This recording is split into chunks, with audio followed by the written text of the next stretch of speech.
proposal i després ja passam a les intervencions. I va primer Cris, no, perdó, primer Francesca, la Jane, i després ja passam. Un altre vídeo, no, que feu també? Fem una... El vídeo el farem al principi. No era de 15 minuts el vídeo? És que en un programa que tinc sortia com així. De la nostra? Sí, el vídeo el farem en un dels Menys. No era de 15 minuts. Vale, començam. Hola, bon dia. En un programa que tinc sortia com així. Sí, el vídeo el farem en un dels Menys. Ara. Hola, bon dia. Què tal? Us ho he passat molt en fora, però bueno, se sent bé igualment, m'ho sentiu bé. Molt bé, i bé, moltes gràcies per venir avui. Començam també agraint a l'Institut General, que ens ha acollit una vegada més a la biblioteca, que sempre és molt agradable venir aquí. I també avui un agraïment especial a en Estefan, que el tenim per aquí, que ens ajudarà a fer-se les traduccions. I Marisa. Avui tenim una jornada un poc particular perquè hi ha gent connectada, ara us presentaré, gent de fora, així que anirem canviant un poc d'idioma. Farem un mix català, castellà, anglès. Igualment, sobretot en anglès, si hi ha qualque inconvenient, gràcies aquí als nostres col·laboradors farem una mini traducció. Com sabeu, bé, tenim ara aquests dies la cimera, la reunió de ministres europeus de turisme, dia 30 i 31, en el Palau de Congressos. Així que, davant d'aquesta convocatòria, hi ha hagut una contraconvocatòria, una convocatòria alternativa per part de les entitats ciutadanes. Avui, aquesta trobada, que li hem posat de títol Menys, Creuers, més vida, està emmarcada dins el que serien els actes previs en aquesta contracimera social del turisme. I bé, convidar-vos també a assistir avui a hora baixa, que ja comencen els primers actes, i dissabte i diumenge. I dilluns a la manifestació que començarà a la porta de Santa Catalina. Un resum de 10 paraules en anglès. Hi ha molta gent aquí en anglès. Vale, sí. Hello. I think you are again from the group with Katrin. Yes. From Germany. Ich spreche nicht Deutsch. So, today, just a brief introduction. We have this meeting about cruise tourism. We have some speakers from other parts of Europe. So, the speaks will be a mix in Catalan, Spanish, and also in English. So you would understand, and also we can do a brief translation if you need it of the two speaks in Spanish or Catalan. Okay. These days we have this meeting of tourist ministers in Palma. You know, Spain has now for this period the presidency of the European Council.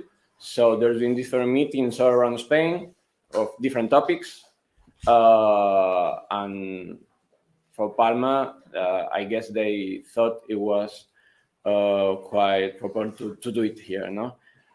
So today we are talking about this cruise tourism, but also this evening there are some other conferences started of this counter social summit organized by other citizen organizations of Palma.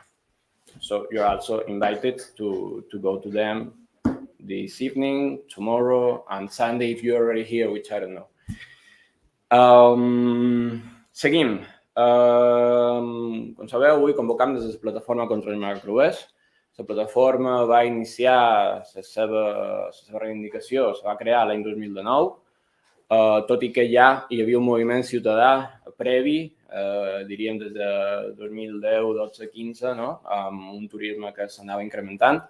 Des de la plataforma, des dels inicis, s'han demanat una moratòria i hem demanat dades. També hem intentat aportar aquestes dades d'anàlisi de passatgers, d'anàlisi de creueristes i també de qualitat de l'aire. La part de demanda de dades no està acabant de funcionar molt bé.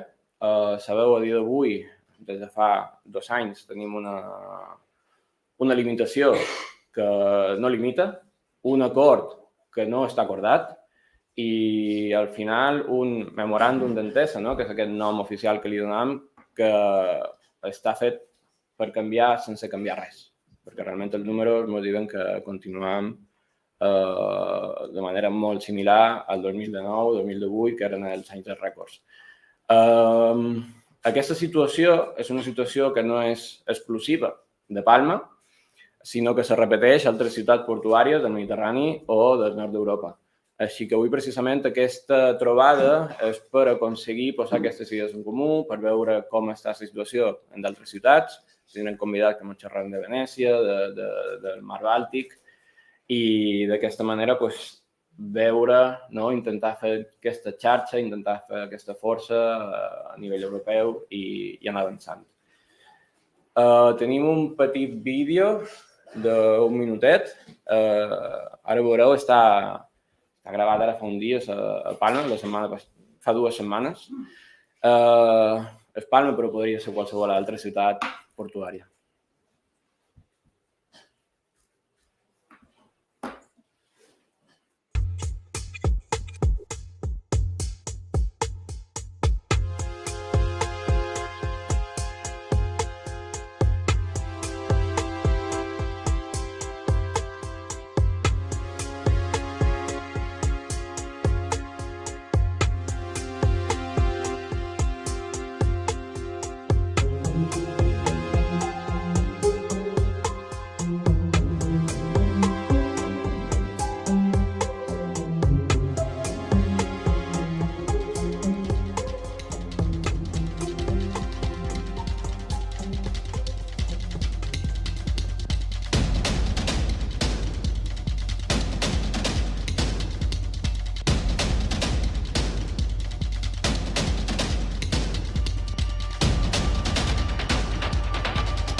Si us sembla, anem començant amb les ponències.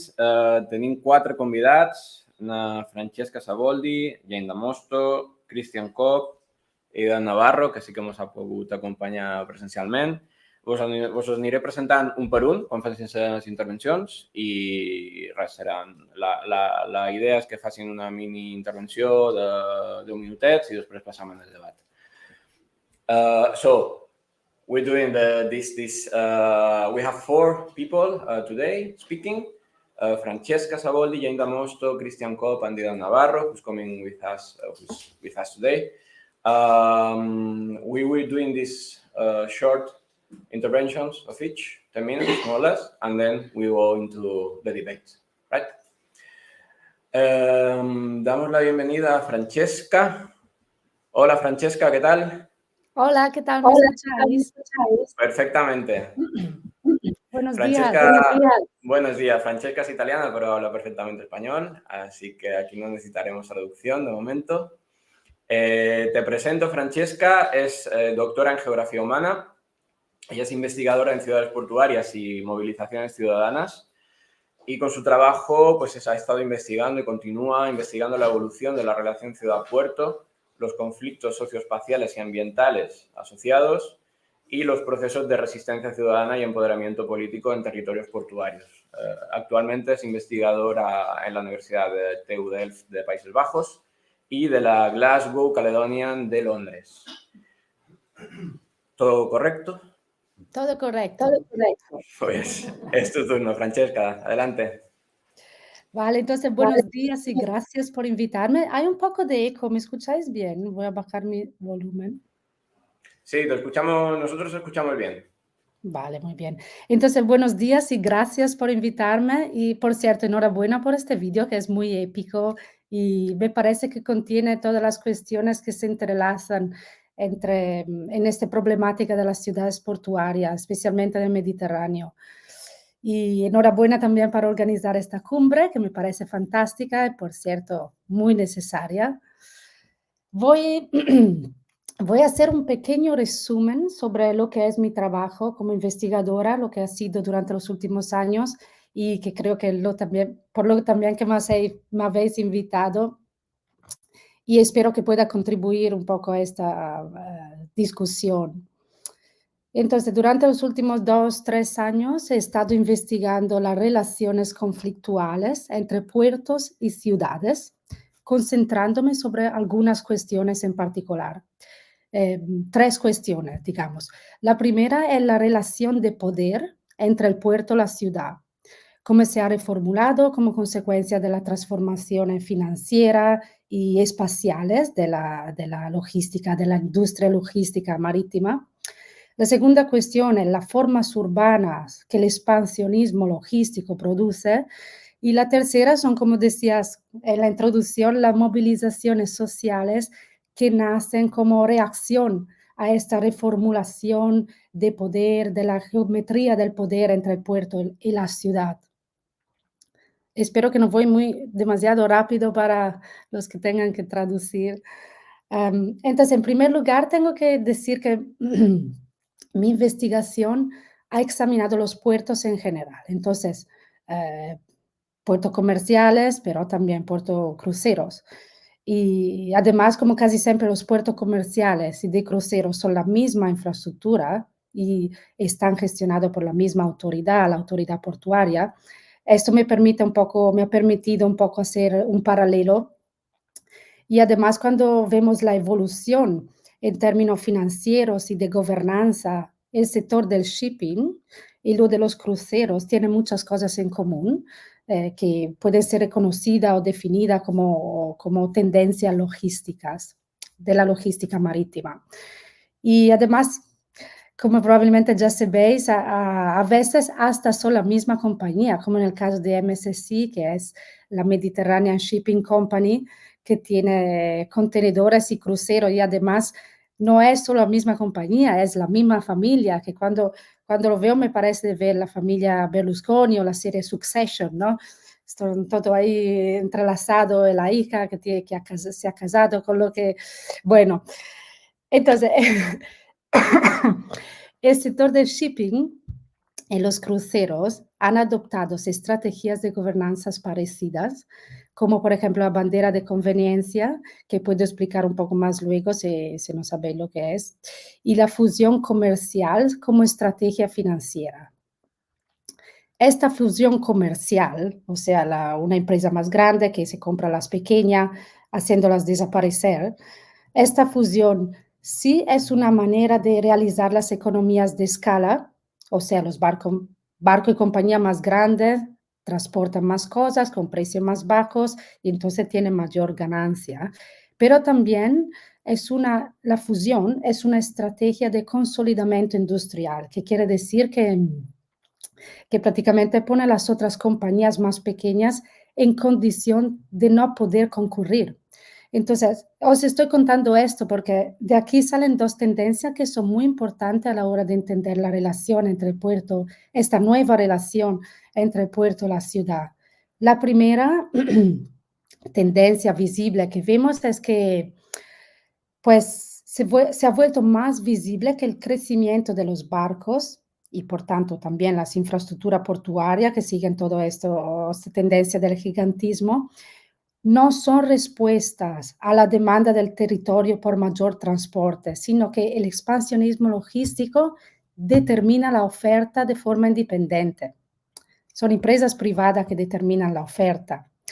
Y la segunda tendencia, que es muy importante también, es que todas estas fusiones entre las compañías durante los últimos 25, 30 años han formado un oligopolio que dominan estos sectores comerciales y de los cruceros también. Entonces tenemos 4 alianzas que controlan la geografía global del comercio marítimo y 4 alianzas que controlan las de los cruceros.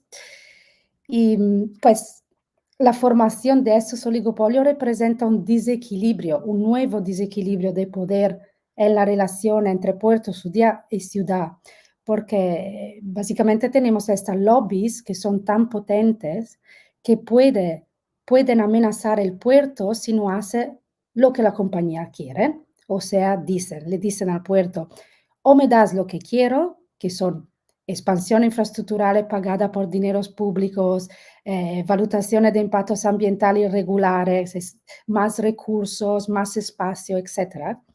O me das esto, lo que quiero, o te hago concurrencia desde otro puerto.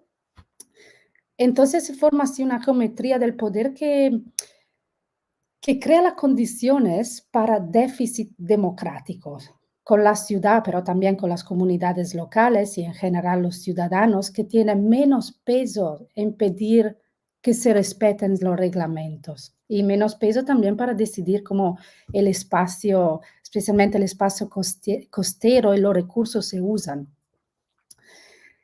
Y pues con esta nueva geometría del poder, el puerto impone su ritmo sobre la ciudad.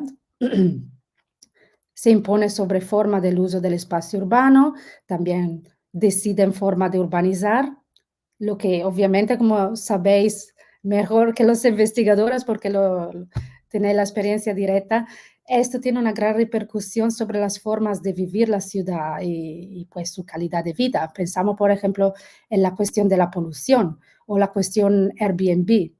Pero también pensamos a las maneras en que estas actividades portuarias alteran el metabolismo social de la ciudad. Y también, pues, cuando alteras el metabolismo, altera el ecosistema el ecosistema de lo que la ciudad depende. Pensamos, por ejemplo, al caso de Valencia, donde estuve recientemente. La expansión portuaria pues, va a alterar el equilibrio natural de la albufera, pero la ciudad depende de la albufera, en términos también de comida, de proximidad, de comercio de proximidad, pero también de playa, de calidad del aire, de calidad del agua. Entonces, ¿cómo reacciona todo esto que os he contado de forma muy, muy sucinta, muy, muy resumida? Se han formado muchos movimientos de ciudadanos que contestan la expansión del puerto y todas estas actividades portuarias y logísticas. Esta contestación no es nueva, pero lo que vemos ahora es que estas protestas se están volviendo ubicuitas, o sea, en regiones los ciudadanos están tomando las calles en muchas ciudades portuarias de regiones completamente dispares. Y esto es porque vivimos una conjuntura especial marcada por la expansión infraestructural global. Pensáis, por ejemplo, la vía de la seda, cuántos nuevos puertos se están creando, cuántas nuevas expansiones se están proyectando en este nuevo corredor. Pensamos también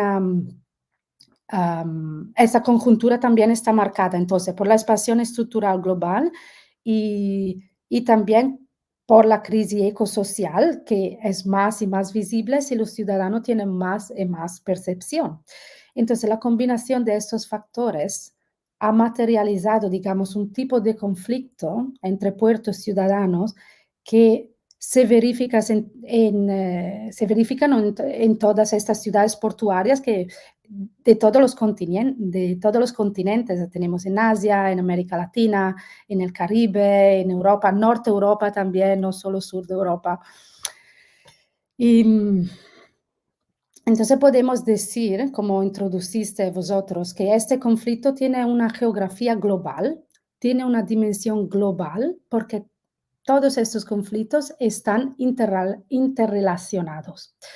Están interrelacionados por los efectos de las ciudades portuarias y también por el método con lo que el espacio es producido, pero también por la lógica de competitividad entre territorio portuario y otro, con lo que los puertos justifican los macros proyectos como fuente de crecimiento económicos.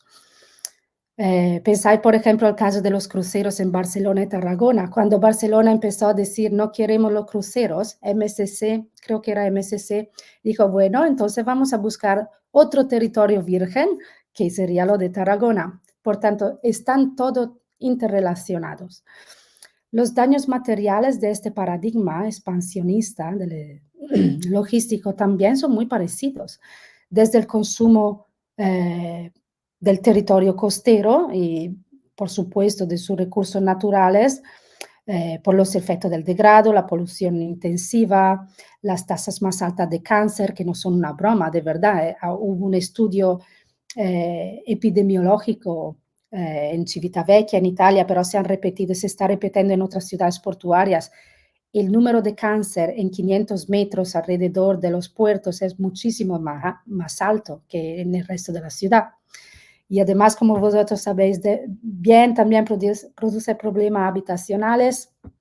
Y como tenemos en Venecia, a lo mejor Jane luego os hablará un poco de esto.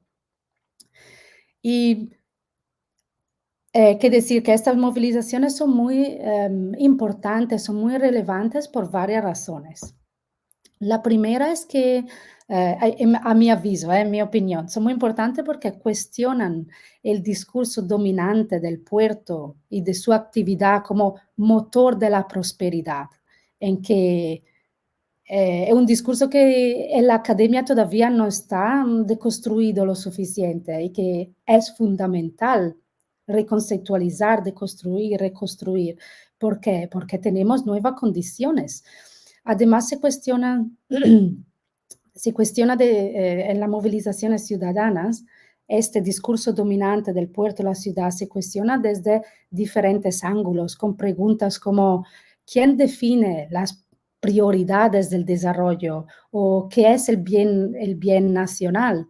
¿En qué parte de la ecuación de nuestro sistema socioeconómico se inserta la cuestión climática? ¿Y cuáles son los límites? ¿Quién define los límites? ¿Y quién no lo respeta, por supuesto?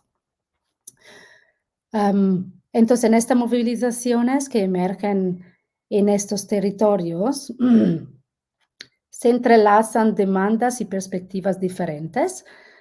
Pues tenemos, por ejemplo, la gente que reclama el derecho a la ciudad, que se junta con gente que demanda justicia medioambiental. Y además las aproximaciones son a menudo de forma muy frecuente interseccional.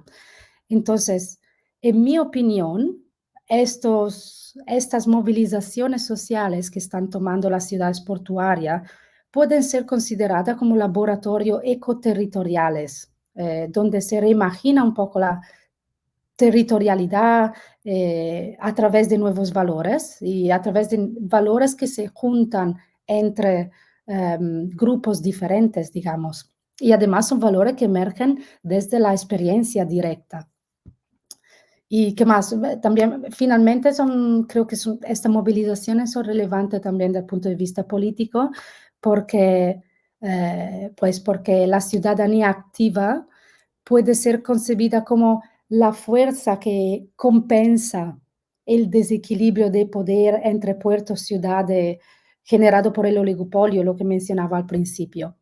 Y yo creo que eso es más o menos un sumario básico que puedo daros en 10 minutos y que tratan un poco los temas que he tratado durante mi investigación y que voy a seguir tratando. Por cierto, podéis ver muchos casos de movilización social en las ciudades portuarias en una plataforma online llamada contestedports.com, que es un mapa, pero también es digamos, es un repositorio de casos escrito y coproducido por pues, ciudadanos, activistas, miembros de ONGs, que escriben desde sus territorios. Entonces, esto es para evitar visiones hegemónicas sobre este tipo de conflicto. Entonces, mejor que lo escriba la gente. El caso de Palma también ya está desde hace 1 año o 2 años, ya está en la plataforma. Por tanto, si estáis interesados en este tema, os aconsejo de echar un vistazo. Podéis encontrar también pues, artículos, libros, documentales, estrategias adoptadas por estrategias de resistencias adoptadas por las comunidades locales, y algunas de estas resistencias se basan en ciencias ciudadanas para monitorar la calidad medioambiental del aire o también del agua, del mar. Y yo creo que me paro aquí. Gracias por escucharme con mi acento. No sé qué acento tengo. Muchas gracias, Francesca. La verdad que como primera introducción ha sido perfecto y nos hacemos a la idea de la magnitud de la situación. Así que luego seguiremos en el debate. ¿Puedes hacer una mini traducción a inglés para ellos? Vale, hacemos una mini traducción para la gente que está aquí que tampoco habla castellano en inglés y seguimos después con Jane. Vale, yo tengo un poquito de tiempo, pero tengo tengo que dar clase de aquí a poco. Por tanto, lo siento, tengo que irme. Vale, no te preocupes. Okay. First question is, after the pandemic, instead of a memorandum, there's increasing the cruise activities and the amount of ships who are coming to the harbors. This on the other hand, on one side. On the other side, there's an increased oligopolies, not monopolies, but a few companies and enterprises are on a world scale. They are taking over the cruise activities, and there are also some. In a lot of cases, they are together with other harbor and shipping activities. The same families managing the same this cruise business.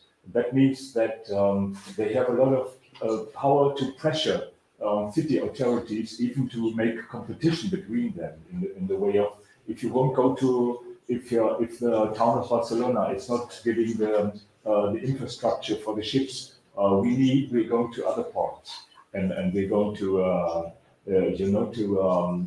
and these other parts, like for example Barcelona and Tarragona said, okay, we give you all the facilities. That means that there is in the issue of power relation, she interprets it like the issue of power relations between economic power and citizenship or local authorities. So there's a disequilibrium which is growing.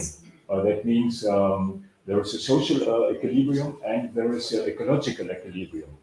For example, in the Valencia, the harbor activities has a direct impact on the, for example, on the Albufera biosphere reserves there. So on one side there is it's an international problem. It's an international problem because there's the same power structures and on the world scale. That means that if you do some activities against it, for one side, it must be interrelated. There must be alliances between ecological movements and social movements. Social and ecological questions are going together, and they have to make a counter force to this growing unequal relations between harbors and cities. So the demand for alliances and the demand for international coordination and local and global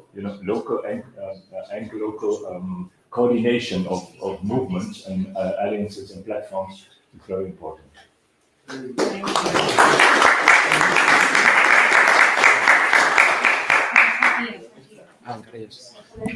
Per si li han de fer una pregunta. Francesca, decías, ¿tienes poco tiempo? ¿Vas a tener que irte antes o podrás estar para el debate? Si no, es para hacerte una pregunta.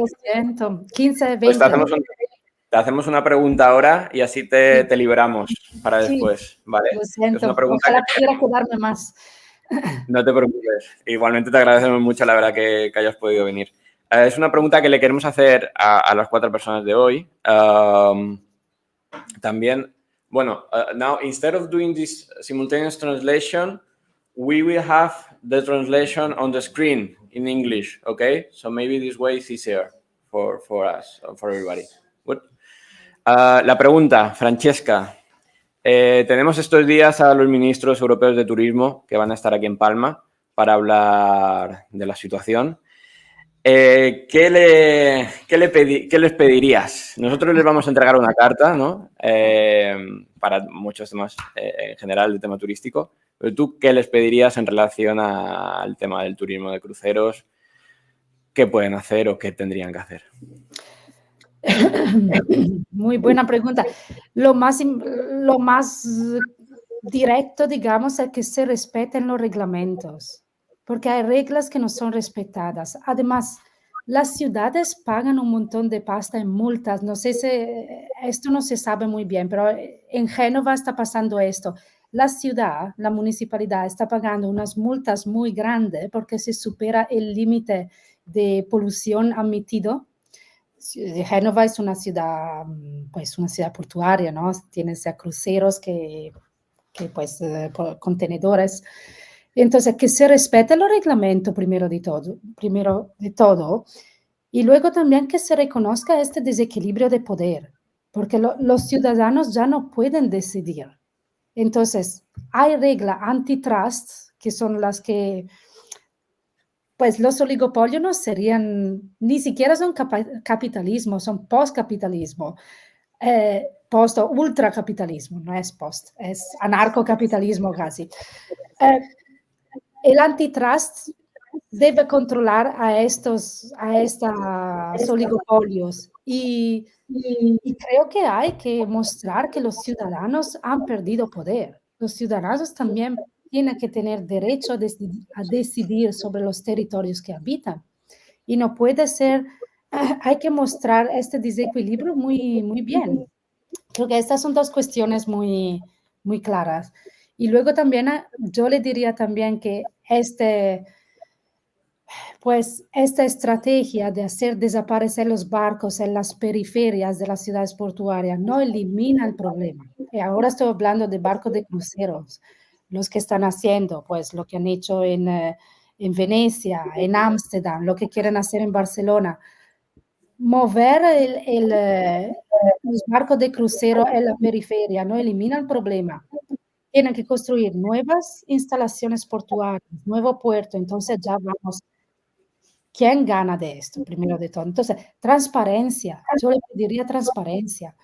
Y luego datos muy claros sobre la polución, porque esto es también lo que las ciudades y los ciudadanos no tienen acceso.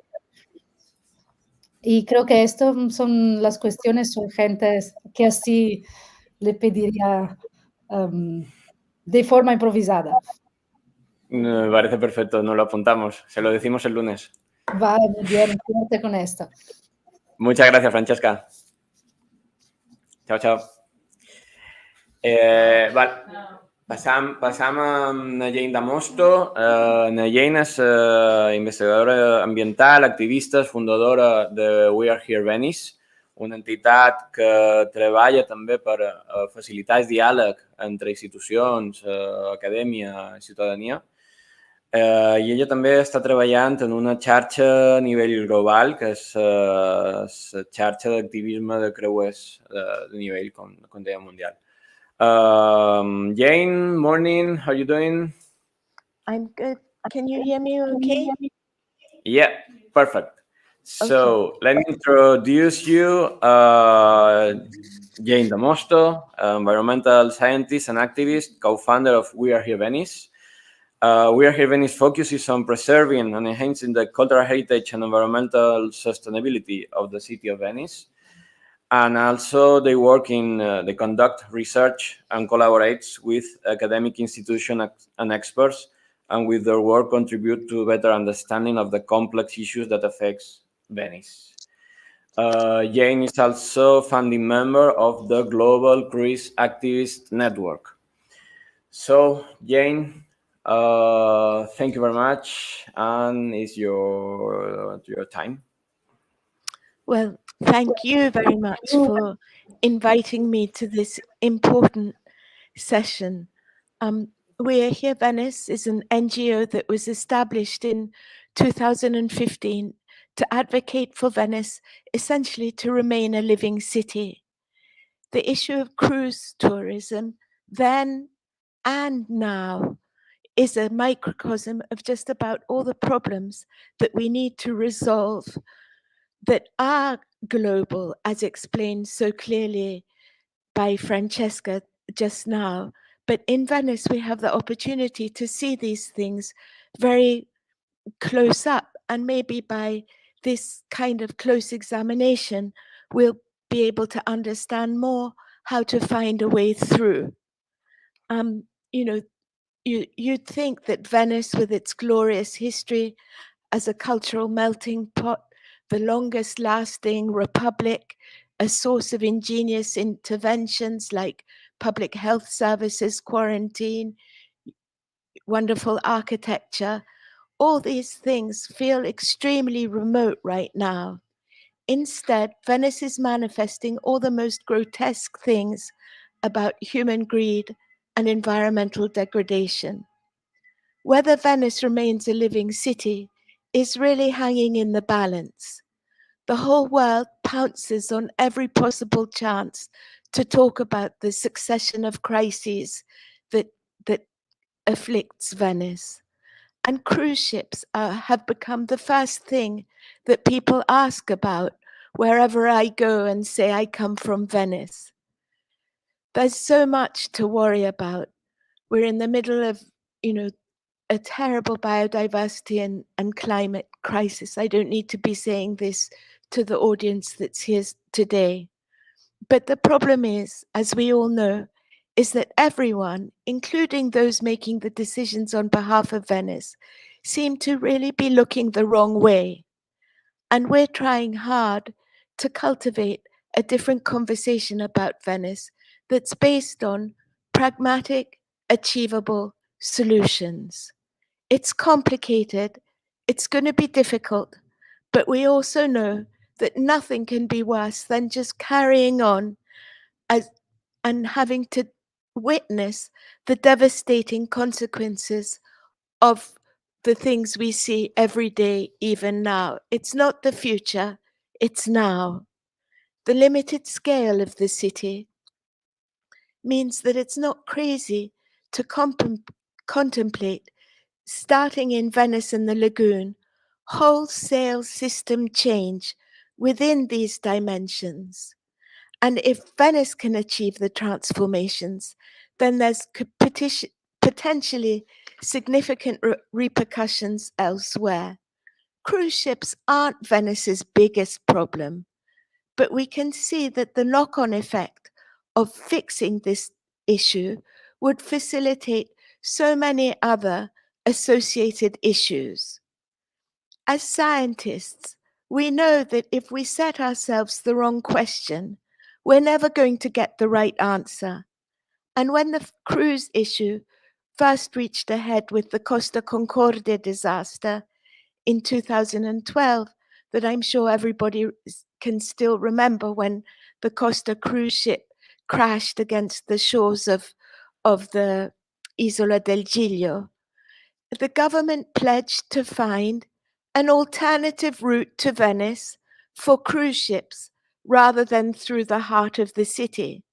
But instead, they missed the opportunity to interrogate the broader sustainability issues and to use this disaster to set very clear limits for the cruise sector. Things like ship size, environmental standards, conditions for shoreside excursions that would nourish local economies, starting with Venice. And I just want to underline what Francesca just said about putting in systems to ensure that even the existing regulations are respected. And I'm sure Christian will talk later from the work that NABU is doing on emissions in ports. The government really needs to define clearer operating parameters rather than working to accommodate the cruise sector. That's what I say when I say they're looking the wrong way. Cruise ships are supposed to stay completely outside the Venice lagoon. This was set by law in 2021, but they still didn't touch the problems of the ships per se. And they also permitted temporary mooring in the lagoon, which is looking increasingly permanent. From an environmental point of view, this means longer journeys, more emissions, and worsening erosion for the lagoon system. Economically, it's not a good solution either, because there's limited capacity compared to the old cruise facilities.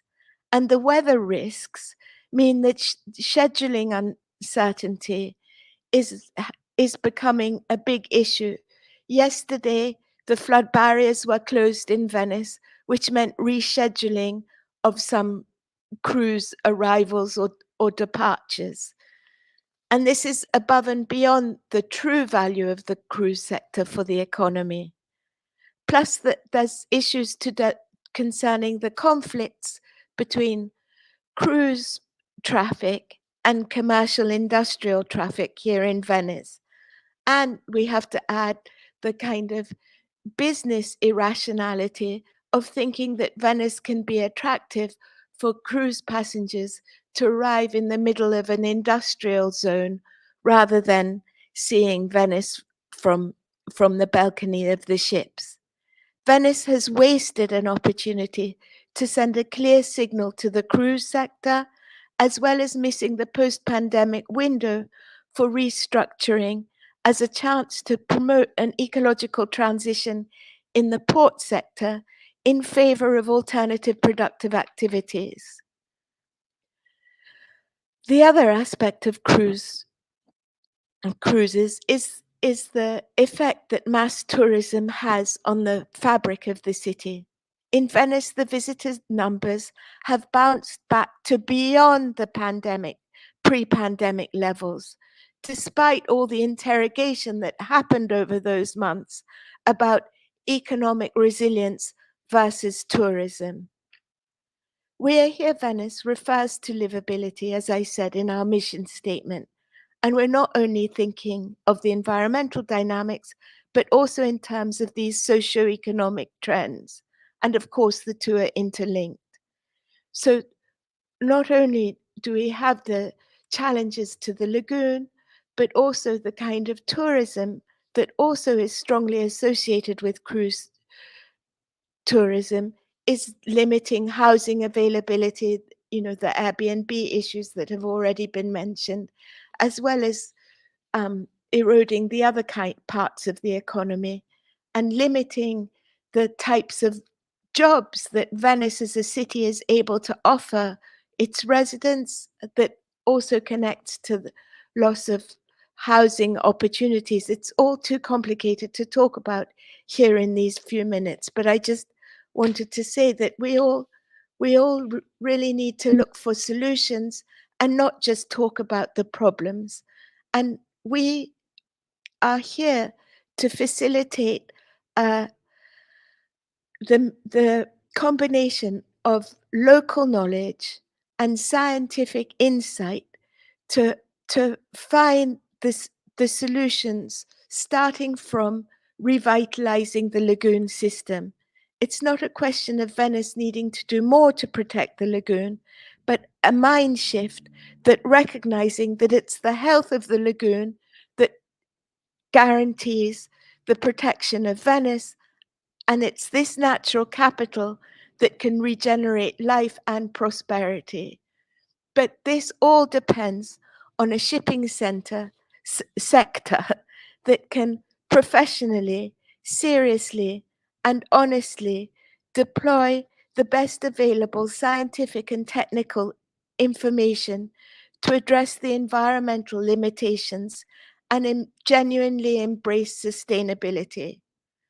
Through GCAN, I'm about to finish, I must say that we have had some engagement with cruise lines, and their idea of sustainability has been extremely disappointing, to the point where they even propose things like serving the passengers free-range eggs as part of their sustainability strategy, or beyond that, saying that the food waste on board is used to produce some amounts of biofuels. This isn't the kind of sustainability that we need and that the communities are advocating for. So, can I stop now?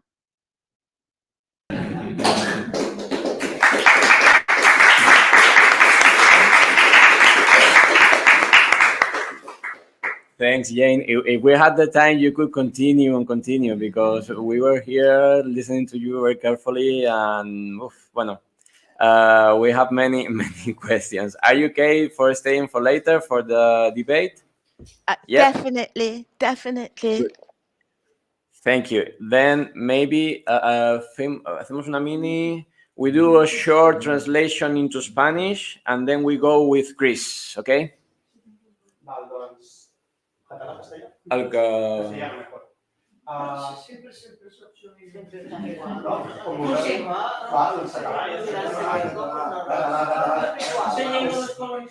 Sí, exacte. Perfecte. Bé, doncs, la gent ha parlat del cas de Venècia, que és un cas molt concret dins del Mediterrani. És un cas on, tot i que la problemàtica és molt comuna a diverses ciutats, el cas de Venècia és un cas d'estudi molt important, donat que presenta un patrimoni cultural i social molt important i que ella parlava que ara hi ha hagut una oportunitat desperdiciada molt gran amb el tema del Covid, amb la reducció de turisme que hi ha hagut, no s'ha atacat de la forma que s'havia d'atacar i tot i aquest patrimoni encara s'ha seguit potenciant el turisme i com ja parlava de la human greed, la avarícia humana en aquest sentit. Fins i tot les solucions més pragmàtiques, més bàsiques que s'estan proposant no estan arribant a bon port. La limitació que es va establir en el 2021 del pas de Creuers a la laguna de Venècia també comporta una sèrie d'impactes que tampoc s'estan atacant, per tant no és una solució real en aquest sentit. Aquest impacte dels creuers està causant altres impactes associats molt importants, tant a nivell social com econòmic, molta limitació a les ofertes de feina que es poden trobar a Venècia per als locals. Una mica més sobre... Parlava també que part de la solució és combinar molt el que seria el coneixement científic que han de promoure i potenciar les pròpies companyies creuerístiques amb el coneixement local de la gent de Venècia. S'ha d'incorporar per trobar les solucions que garanteixin la protecció de la laguna i que protegint la laguna és com s'acabarà protegint tota la ciutat de Venècia. I ells, des de We Are Here Venice, ja han mirat de fer contactes amb aquestes companyies creuerístiques i encara s'està treballant en aquest sentit perquè no acaben de trobar les solucions més adients. I, sí, a part també de les limitacions que troba la gent de Venècia, una mica el mateix que passa a moltes ciutats turístiques, és que s'entreix molt el que és la residència, l'habitatge i costa de trobar per la gent local llocs on poder viure i s'acaben desplaçant pel sector local de la població. Molt bé, gràcies, David. Bé, ara passam amb en Christian Kopp. En Christian és expert en estratègia i política de comunicacions, de transport. Ell treballa des del 2021 a NABU. NABU és una entitat, una de les entitats més grans ecologistes d'Alemanya. Va ser fundada l'any 1899 i a dia d'avui té més de 620.000 socis. He dit 620.000 socis, que a escala mallorquina, a escala espanyola, és difícil d'imaginar. Christian, welcome. Thank you very much. Thank you very much, Juanjo. Thanks for having me. Thank you. We do a brief introduction, bio of yourself. Christian Kopp, he's an expert on political and strategic communications. He's working his interest on sustainable mobility and has expertise on sustainability science and policy and European governance. Since 2021, is working with NABU as policy officer. With a focus on transformation and decarbonization of the mobility sector.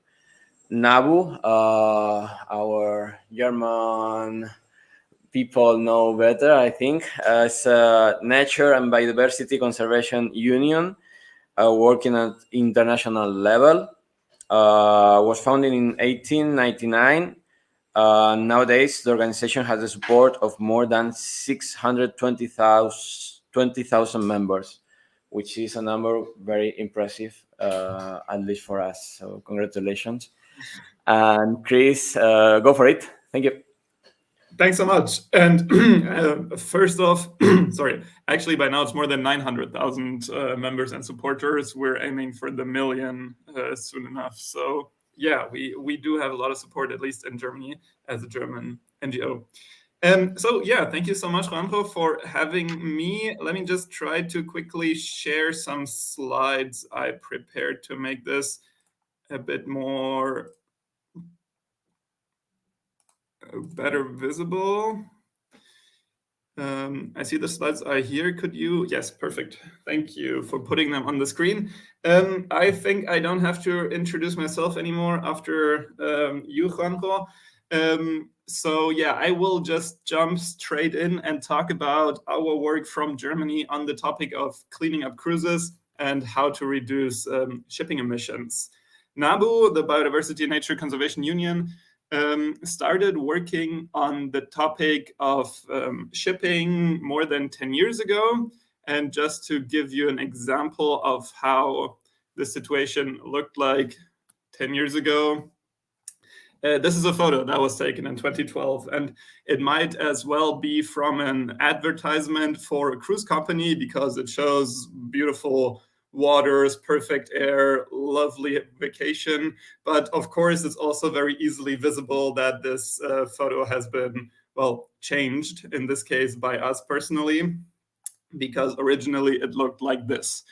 It's still a very nice sunset that can be seen, but also very easy to see the huge amount of black smoke that is coming directly out of the ship in this case. As I said, this was more than 10 years ago. Things have changed a bit for the better, but still it's easy to see what the issue actually used to be, where we come from, and why we chose to actually work on cruises the amount that we do, because this amount of black smoke directly hitting also here the observation deck, the sun deck of the cruise ship, is not healthy for anybody. It's not healthy for the passengers, it's not healthy for the crew members, and of course it's not good for either the maritime biodiversity or for the climate. But the thing is, what actually makes the problems? In this case, regarding to the health issues that come from this smoke, and that actually led also the Association of Lung Doctors in Germany already in 2014 made them release a statement that people with respiratory, so breathing problems, should rather not go on cruises, and if they have to, avoid the sun deck behind the chimney. It leads to tens of thousands of premature deaths in Europe every year up to this day, actually nowadays. And the main particle in these emissions that we can see here is the particulate matter, which also includes soot and also ultrafine particles. So we thought about how big is the problem actually on the cruise ships? And then a few years ago, in 2017, we went to measure ourselves. Just to put it into perspective, when you are, for example, in a park somewhere in a city or somewhere more in the countryside or so, the background emissions, so the amount of particular ultrafine matter that is always there in the air, is around 2,000 ultrafine particles per cubic centimeter. That's the lowest number. The middle number is if you're standing next to a very busy road with heavy road traffic, so many cars, many trucks going by. The amount is around 20,000 usually. That's also the amount when you start to smell diesel, for example. When you are then standing really on the ship, on the sun deck, in the smoke plume, the amount that we measured was up to 380,000 particles per cubic centimeter sometimes, which means it's almost 20 times worse than when you're standing right next to a busy road. And that number alone shows that the issue at hand really is bad for everybody involved and also for everything involved. That cannot be the case anymore. There need to be adjustments and there needs to be regulation, because the cruise shipping companies themselves, some of them do move in the right direction, but still way too slowly to actually make an impact and the change that is necessary to save lives, to save health, to save nature. But also ultrafine particles and particulate matter is not the only problem. Don't worry, I don't want to make this too technical. Just a quick overview of the kinds of emissions that we at NABU usually actually talk about. So there are two groups of them. One, the greenhouse gases on the left, which is CO2, carbon dioxide, that we talk about all the time anyways in order to save the climate. But when it comes to shipping, there are first is CH4, methane, and you see times 80. So it's 80 times worse than CO2. So even small amounts can have really bad climate impacts. And the third one is N2O, or laughing gas, which is 300 times worse than CO2. And all these greenhouse gases need to be considered when you really want to protect the climate in shipping. But what is more relevant today is the air pollution. So the PM, the particulate matter, the ultrafine particles, and the soot we already talked about. The problem with those is mainly that the very, very tiny particles can go through your lung into your bloodstreams. And worst case, they can clog up the tiniest arteries in your brain, for example, or in your lungs. And usually it is said the smaller, the worse when it comes to particulate matter. But it's not the only issue. Also the SOx, which is sulfur dioxide or sulfur oxides, and NOx, which is nitrous oxides, do pose a huge problem. Also to this day, these photos here are not 10 years old anymore, but only just a few weeks old, actually. We took them on Malta in the Grand Harbor. Some of you might recognize it. And here you can still see the plume from the ships. It's not as much smoke as from the one 10 years ago and out on the open sea. But in this case, it's even more relevant because the Grand Harbor is surrounded by living quarters, by thousands and tens of thousands of people living in direct proximity to these emissions. And they have to breathe them every day because cruise ships, well, I mean, they come to Malta basically every day, several of them.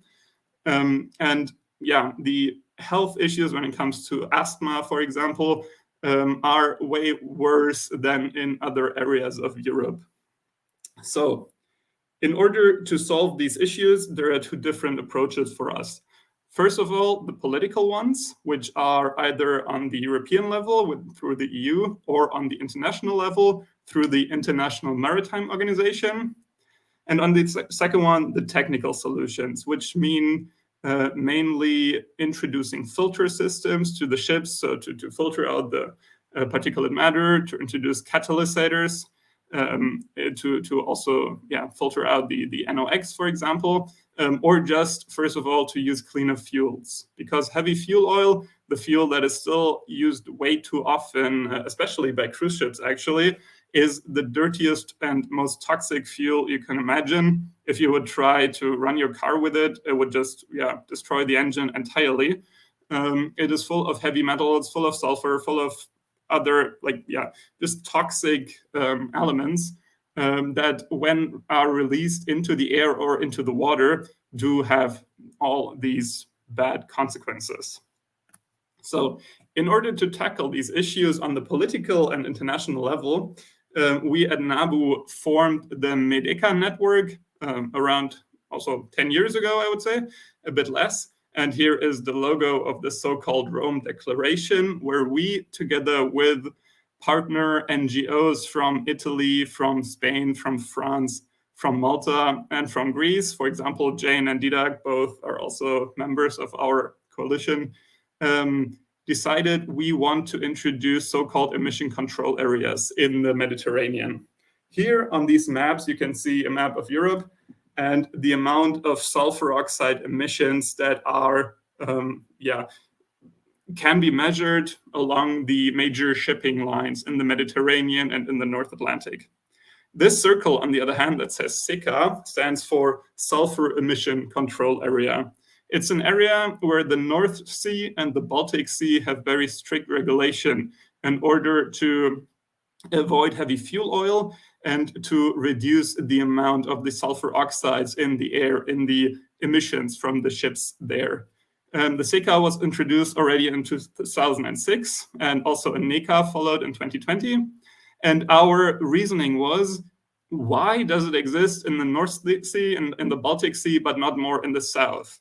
It's not the case that the lives of people are more valuable up there and rather need to be saved, or their health needs to be saved more than the health of other people. So we started to campaign also for similar emission control areas in the Mediterranean in order to get a fair level of health protection and nature protection and just cleaner air around Europe.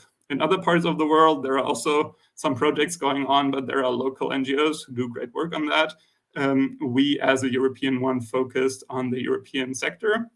And in direct comparison of these two maps, you can see on the left here the amounts of sulfur oxides being measured from the shipping emissions in the Mediterranean, also around Mallorca, and on the right, how it would like if there would be a SECA in place, actually. And after years of campaigning and advertising for that idea, we are actually very happy that the International Maritime Organization did agree on the SECA in the Mediterranean last summer to go into effect in 2025. But it's only a part win because the whole story is not done yet.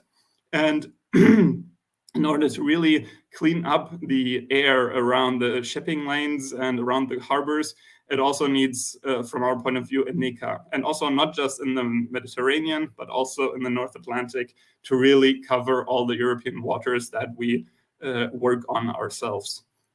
So these processes are started on the international level. There is some support from national governments also, but not enough yet. So I call on all of you to inform yourself about this topic, see if you can support it somehow on your regional level or in your harbors and get out the idea of actually protecting the air and therefore protecting both the people and the nature in these affected areas. Just a quick look also to technical solutions in order to clean up the ports and make the air more cleaner for the people living in the direct proximity. Shore power systems are really important in order to keep the cruise ships from running their engines all the time, because if you have a ship that basically serves as a hotel for thousands of people, you need a lot of electricity just to keep on the lights and the AC and the kitchen and the sauna and whatever they have on board.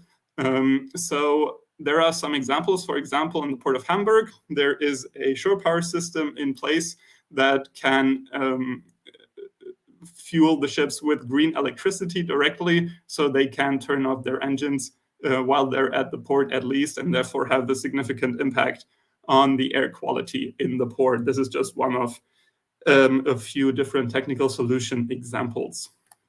Coming to an end, I just want to also quickly show our NABU cruise roadmap, the requirements for a climate neutral cruise sector, because we see the potential definitely for the cruise sector to go ahead and be these lighthouse projects for shipping in general, to actually clean it up, to offer the people and their passengers and the people in the ports that they go to and which the cruise companies have a special responsibility for, to really clean up their ships and to not pollute the air and the seas more than necessary anymore. Also feel free to just Google this or reach out about the roadmap. And one last thing, our NABU cruise ship ranking, I don't know, some may have seen it, especially in Germany. It is quite popular in the media as well, where we over the years look at the different cruise lines. We compare what they are doing, how they are doing, if there are any steps forward to actually cleaner cruises. And here the two in the front are both from Norway, where very strict political regulations are in place, but the vast amount of the shipping companies, so for example, MSC in the Mediterranean mainly, or the others, still have a long way to go to actually be considered even remotely clean from our point of view. So thank you very much. And I will give back to you.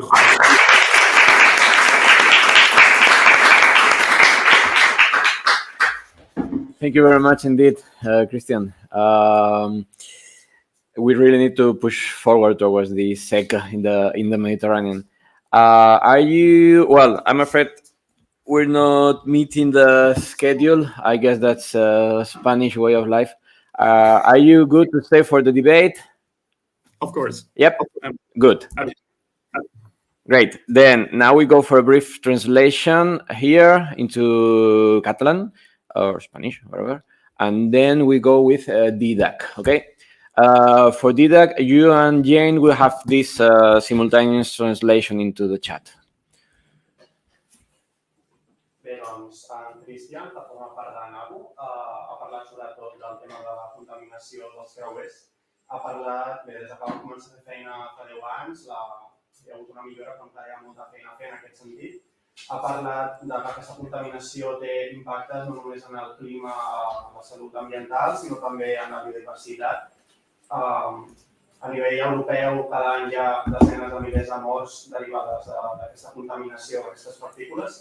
Sobretot ha parlat de les partícules PM, que són partícules en suspensió a l'aire. Ha comparat un estudi que va fer NABU fa un temps dels nivells de concentració d'aquestes partícules a sobre de la coberta d'un creuer. Poden arribar a les 680.000 per centímetre cúbic, comparant amb les que trobaríem a unes 20.000 a una ciutat o 2.000 al camp. O sigui, són ordres de magnitud bastant més grans. No només són les partícules en suspensió el principal problema, sinó també ha distingit entre dues categories, que serien els gasos d'efecte hivernacle, que tenen més impacte sobre el medi, que serien, per exemple, el CO2 o que tenen un efecte calorífic encara més gran, que són el metà o l'òxid de nitrogen. I després també ha parlat de pròpiament les partícules que tenen una afectació en la salut humana, que serien els òxids de sofre també, els òxids de nitrogen de nou i, com hem dit, les partícules en suspensió, que penetren en els pulmons al ser respirades i provoquen una sèrie d'afectacions. És més rellevant avui dia que mai aquest tipus de contaminació, perquè les zones properes a port estan molt residencialitzades, per tant hi ha molta gent que està exposada a aquesta contaminació. Les companyies creuerístiques estan introduint o intenten introduir mesures que en principi han de servir per generar emissions més netes tant a nivell aeri com a nivell d'emissions que es fan a mar. Són sistemes que encara s'han de treballar perquè tenen una sèrie d'impactes associats que no s'estan tenint en compte. El heavy fuel oil, que és el combustible que fan servir els creuers, és bàsicament el combustible més contaminant que hi ha, és la destil·lació final del petroli. Es tracta de substàncies tòxiques que s'alliberen tant al mar com a l'aire durant la seva crema i s'ha de treballar també en substituir aquest combustible per d'altres més verds. Ha parlat també del que són les zones d'especial control d'emissions, que són les zones SECA, que són especialment de sofre. Això es fa limitant el contingut del sofre que té el combustible en aquestes zones. Per tant, en teoria les emissions són reduïdes.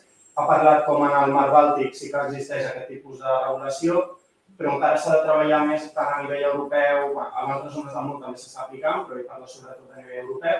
Per exemple, el Mediterrània és una zona on hi ha tràfic de creuers bestial i encara no s'incorpora aquest tipus de regulació, també la zona de l'Atlàntic Nord. Són iniciatives que s'han de prendre més a nivell global entre tots els països. Després, altres solucions tècniques que estem incorporant als creuers són, per exemple, la tecnologia de shore power, de connexió de creuer a terra, que es fan els forts. És un tipus de tecnologia que permet que el creuer, quan està amarrat, no hagi d'estar gastant combustible per mantenir tots els sistemes de boca en marxa, sinó que es pot connectar a terra. Té la problemàtica associada que s'ha de veure d'on surt aquesta energia per subministrar el creuer. Un exemple que ha posat és el port de Hamburg, que és bastant pioner a Europa en aquest sentit, que subministra energia verda als creuers. I després, bé, ha parlat del mapa de ruta una mica que té NABU de cara a l'horitzó 2040. Encara hi ha feina per fer, però bueno, estan treballant en això i us animat a consultar-ho a internet o qualsevol cosa que pugueu fer per col·laborar i per estar conscients d'això, doncs ens anem. Vale.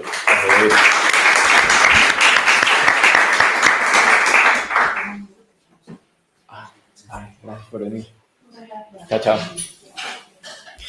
Molt bé, idò. Gràcies. Chao. Passam ara amb en Dídac, ja presencialment. Moltes gràcies per haver vingut. En Dídac Navarro és ambientòleg i geòleg, màster en globalització, cooperació i desenvolupament. És activista d'Ecologistes en Acció i membre de les plataformes Aeroport i Stop Creuers. Ha treballat en el sector ambiental i actualment, a dia d'avui, ja està involucrat en entitats del tercer sector. Moltes gràcies, Dídac.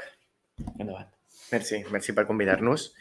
Bé, crec que s'han tocat moltíssimes coses. Jo venia a parlar una miqueta també de qualitat de l'aire, tot i que el Cristian ha fet, jo crec que una fotografia bastant clara de quines són les problemàtiques relacionades amb els combustibles que s'utilitzen, sobretot amb el tema creuers, no?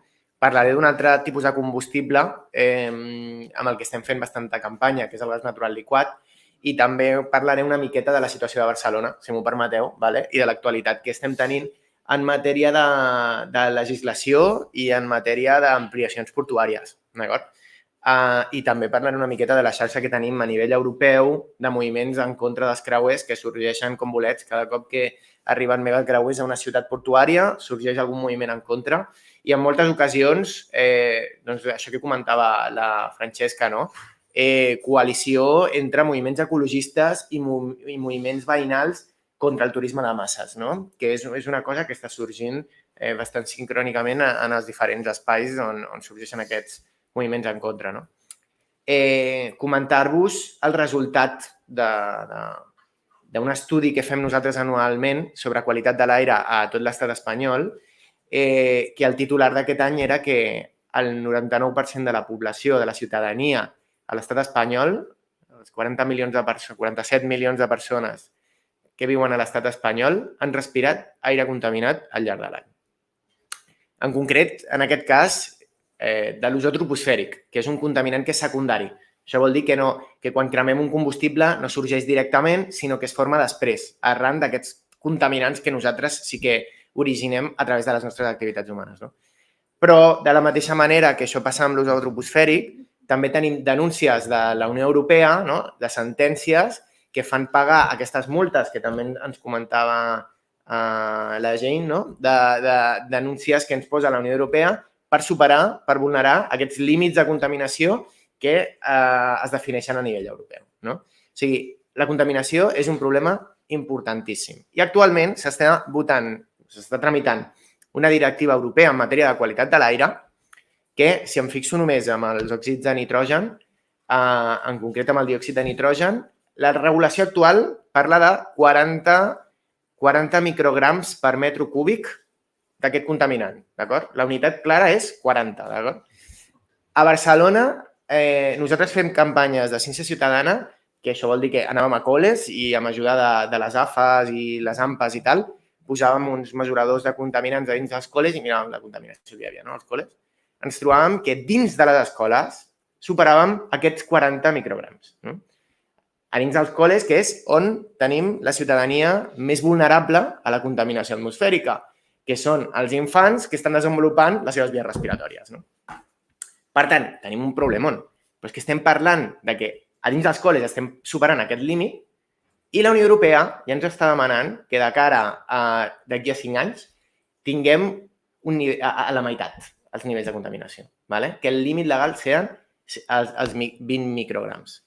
Per tant, això requereix un canvi de paradigma brutal, que és molt important, i és cert, en el que fa al transport rodat a les ciutats, que és un problema que tenim, que hi ha la cultura del cotxe que està ben instaurada, que aquest canvi de paradigma cultural costarà moltíssim, però que s'ha de fer. Igual que es va fer amb el tabac, que es va deixar de fumar, que abans es fumava fins i tot a nits dels hospitals, no? Doncs cal aquest canvi de paradigma i que comencem a utilitzar transport públic i altres sistemes de transport, acompanyat de la política pública, però hem de fer un canvi de paradigma i transitar cap a un model sostenible pel que fa a mobilitat urbana i interurbana. Però no ens podem oblidar del que passa en els ports, perquè el que passa és que sempre ens estem centralitzant amb el transport rodat, que és el més important, sens dubte, a nivell de contaminació dins de les ciutats, però és que una part fonamental a les ciutats portuàries és la contaminació d'origen del transport marítim, o sigui, del que passa al port. No només creuers, sinó també els bucs que transporten hidrocarburs, els bucs que transporten containers, no?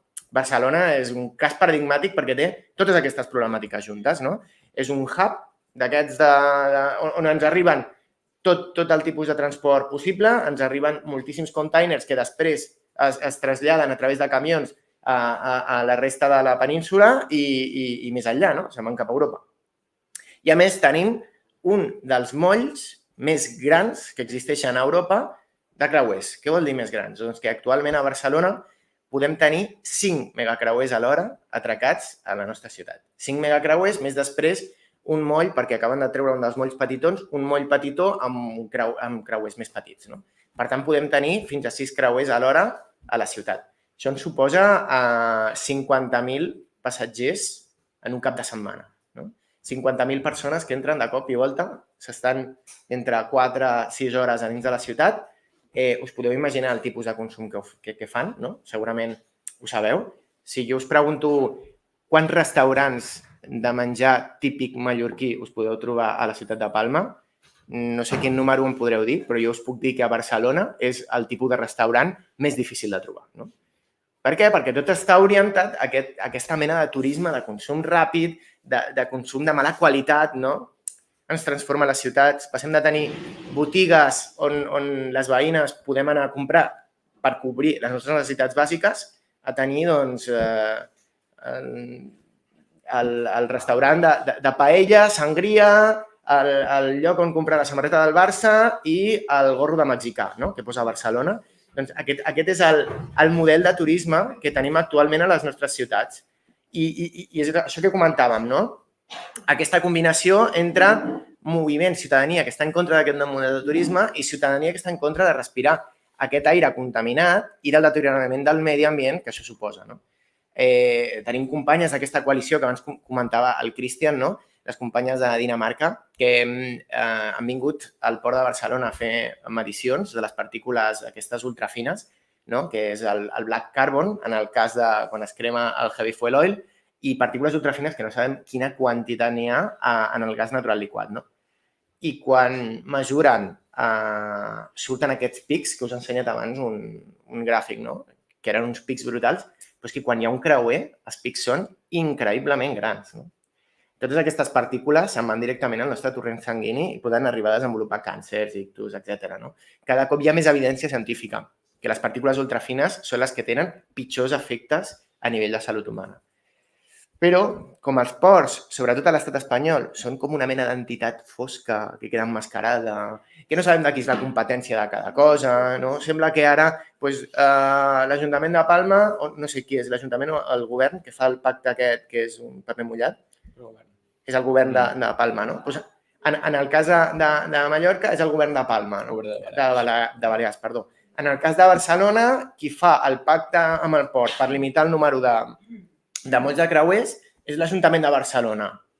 O sigui, no sabem, no? Ara s'està intentant votar una llei, que ara us l'explico breument, per intentar posar un impost a les emissions contaminants a dins dels ports, no? La patronal, el lobby del transport marítim a Barcelona ens diu que això no és competència de la Generalitat, que és competència de l'Estat, no? Llavors, juguen una miqueta amb això, juguen amb emmascarar. Quan es fan els còmputs de la quantitat d'emissions que hi ha a la ciutat de Barcelona, i m'imagino que en Palma passa igual, no es computen les del port, no? Van com a part, no? O sigui, hi ha aquí com una mena de trampes i coses, no? A més, el sector marítim és un dels sectors que té unes polítiques i unes dinàmiques menys democràtiques i més antigues que existeixen en la resta de sectors, no? Per tant, tenim totes aquestes problemàtiques que van més enllà, perquè la Francesca també ha comentat abans, no? El tema de les banderes de conveniència. Això no sé si us sona, però bàsicament és que aquests barcos el que fan és que es posen la bandera d'un cau fiscal. Ara estem intentant canviar aquest concepte de paradís fiscal a cau fiscal, no? Perquè si no, sembla que és algo positiu, el paradís fiscal. Doncs no. Doncs utilitzant caus fiscals, s'aprofiten també que aquests països tenen unes legislacions en matèria de condicions laborals molt minses per poder sobreexplotar a les treballadores que hi ha a dins dels creuers, no? Que estem parlant de jornades potser de 10 hores al dia i treballant gairebé tots els dies de la setmana, no? Sense poder marxar. És una cosa bastant bèstia. Imagineu en aquests megacreuers que poden arribar a tenir 7.000 passatgers. 7.000 passatgeres més després 3.000 persones de tripulació. Clar, o sigui, estem parlant realment de ciutats, perquè segurament, ciutats senceres, no? Doncs tenen fins i tot una càmera d'aquestes per conservar els cadàvers per quan mor la gent a bord, perquè clar, tenen petits hospitals, no? O sigui, realment és una ciutat sencera. No sé si ho heu vist, a mi m'agrada molt quan els ensenyo a la gent que no sap lo del port de Barcelona, quants creuers hi ha i tal, no? M'agrada agafar la imatge aèria del Google Maps i anar ampliant fins que es troben una cosa allà verda a sobre d'un d'aquests megacreuers, que més si els mesureu, els podeu mesurar amb l'eina del Google Maps, són 400 metres d'eslora. Doncs 400, així, no? Hi ha una cosa verda allà, com una mena de tubs, que no saben, la gent normalment no sap què és, no? I quan mires detingudament te n'adones que és que tenen un parc aquàtic a sobre del creuer, no? I aquí doncs a mi em venen preguntes, no? O sigui, nosaltres ara mateix a Catalunya estem en uns escenaris que estem a punt d'entrar en estadi d'emergència per sequera i que, per tant, hi haurà talls d'aigua segurament a l'àrea metropolitana de Barcelona. Si no hi ha una pluja miraculosa d'aquí al desembre, entrarem en estadi d'emergència. Però aquesta gent pot venir amb el barco i tenir la illa fantasia a sobre del vaixell, no? També em sorgeix una pregunta, no? Ara nosaltres estem obligades, igual que Palma, perquè totes les ciutats de més de 50.000 habitants han de tenir una zona de baixes emissions.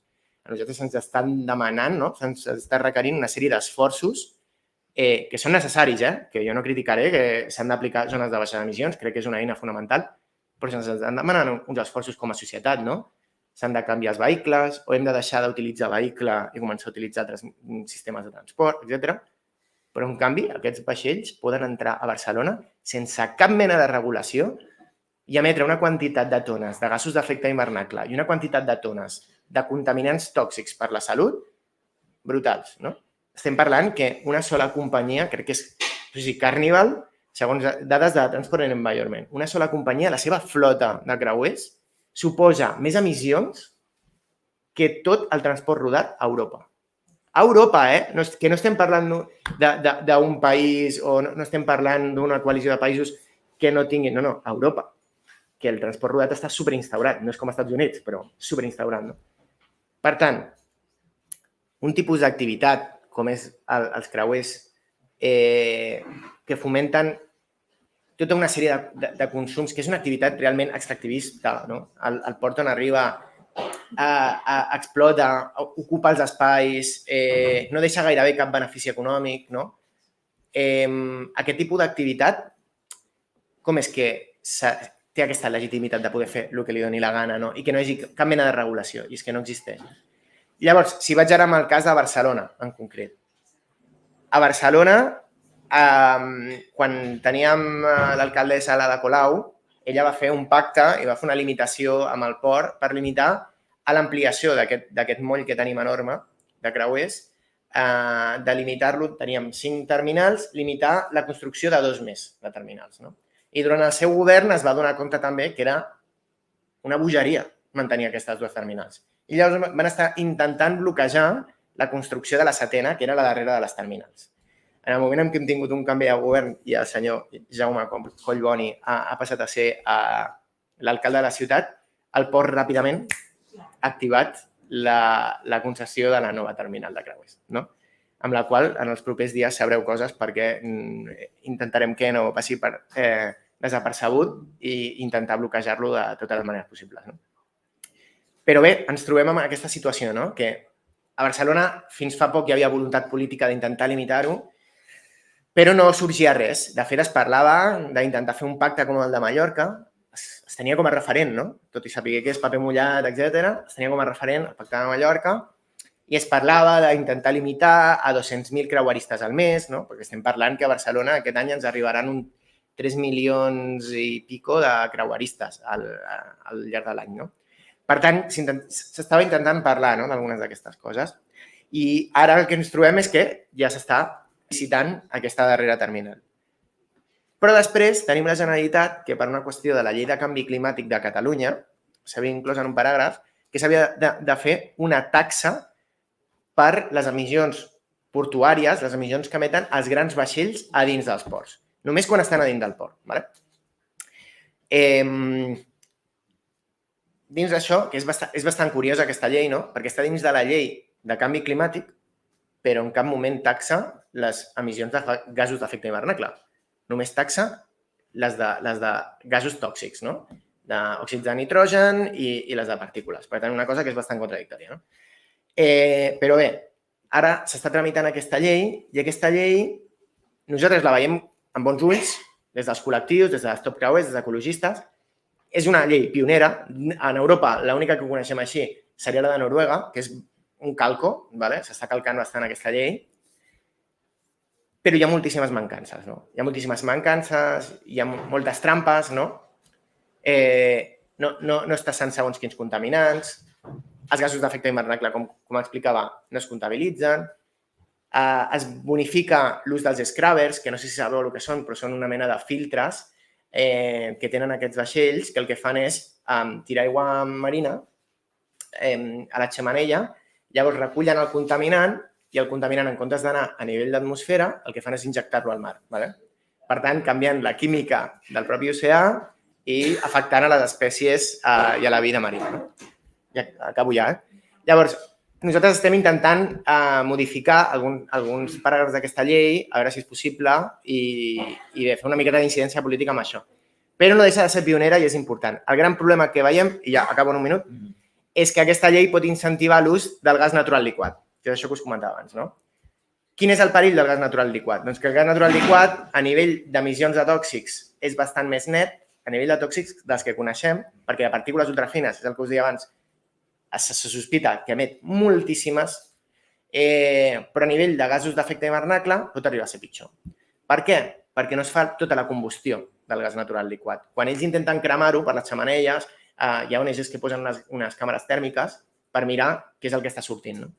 I llavors tu veus el fum de la part que es combustiona, però hi ha una part molt important d'aquest gas natural liquat que se'n va directament a l'atmosfera. I el gas natural liquat és metà. I quan heu vist abans la gràfica aquella del Cris, el metà és 80 cops pitjor a nivell d'efecte hivernacle que el CO2.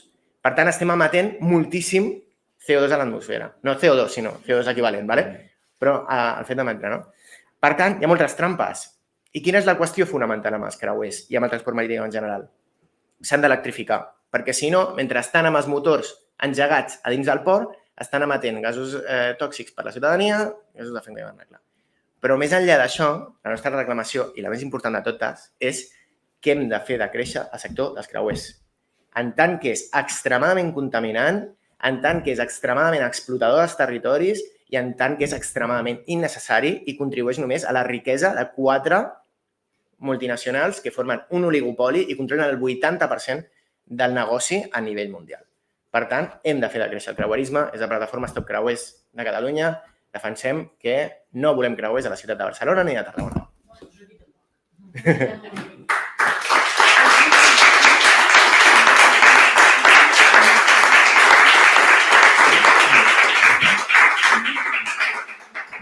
Moltes gràcies, Dídac. La veritat que ens anava amb molta informació. Has dit una cosa que m'ha semblat, dues, que m'han semblat molt il·lustratives, que és aquesta pregunta de quants restaurants de menjar mallorquí, te podríem dir a la ciutat de Palma.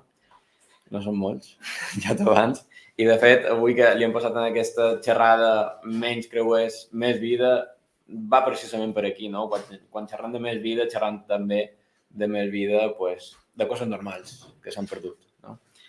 I estem a l'escala. L'any passat varen fer aquesta campanya que es diu Fora d'Escala, amb aquesta imatge del creuer Symphony of the Seas, que en el seu moment era més gran, ara ja no. I és una imatge que està a escala, real. No està canviat, no està maximitzat. Tenim la seu i el creuer com a tal. Clar, com que cada vegada tenim esport o tenim els embarraments més en fora, sembla més petits, però quan ho veiem comparat, ens trobam amb això. Tenim 10 minutets escassos per debatre, perquè a les 12 tenim aquí mateix una xerrada del fòrum de la societat civil, així que acabarem, tancarem perquè no pugueu sortir i així també us quedeu i veieu aquest acte. Començam amb tenim una pregunta primer, que l'hem fet, la farem a tots els ponents, ja ens ha contestat davant Francesca. Si un cas, farem el mateix recorregut. Maria, si pots posar, per favor, en Jane i en Christian. Farem el mateix recorregut que hem seguit per les xerrades, que serà aquesta pregunta de què li demanaríeu als ministres de turisme europeus, ara que els tenim aquí, que els tindrem, que els demanaríeu en relació amb el turisme de creuers. La Francesca encara hi és? Sí. Ah, bueno. Bueno, thank you. Hola, sí, Francesca, ¿qué tal? Thanks a lot. So now we have 10-15 minutes for a debate. We open the debate with a question that Francesca already answered about, this conference is also related to this meeting of European ministers on tourism that's going on it's being held in Palma on Monday and Tuesday. So the question that we made you is, what would you ask yourself to these ministers of tourism? What would you like them to do related to the tourist sector? We start, Francesca already answered, so we start with Jane, then Chris, and then Dídac. Well, for me, can you hear me? Yeah. For me, I find it very strange that there should be a ministry for tourism. What we're seeing with the cruise industry is a way of understanding that tourism as a sector it tends to cause more problems than solutions in many places in the world. Tourism can be an economic opportunity. It can be a way of bringing more value to conservation of the environment, or it can be a very extractive industry. So provocatively, I'd like to ask the ministers for tourism, how much they can reintegrate themselves with the other areas of governance. The other thing I'd like you to bring to the attention of the tourism ministries is the genuine potential to stimulate the ecological transition that we've heard so much talked about, but not really enacted, especially in the tourism sector. This is something not linked to tourism specifically, but it is an example of ecological transition that happened recently in Spain, which is the decision in Doñana, where the minister for something else managed to overrule the regional government in not allocating more water to the farmers for the benefit of the Doñana nature reserve and wetlands, and investing that same money in job training for people who could no longer think of a future for themselves in strawberry farming. And I think this is a very interesting model for conversion of the cruise industry in many places. Is that clear? Yep. Crystal clear. Traduïm? We translate and then you go for it, Christian. Give us a second. Vale, bé, la gent ha comentat que el turisme pot ser una oportunitat econòmica, també, a més de ser una oportunitat de crear riquesa al país i per les indústries turístiques, també pot ser una oportunitat per conservar el medi, per valorar el medi que s'està visitant i per aquesta dualitat, no? Entre una indústria molt destructiva i una oportunitat realment de conservació. Llavors, la pregunta que jo he agafat que ha fet és que m'agradaria demanar a aquests ministres de turisme realment quin potencial veuen del sector turístic per transicionar cap a una vessant més ecològica. I no sé si ha dit una pregunta más. La primera.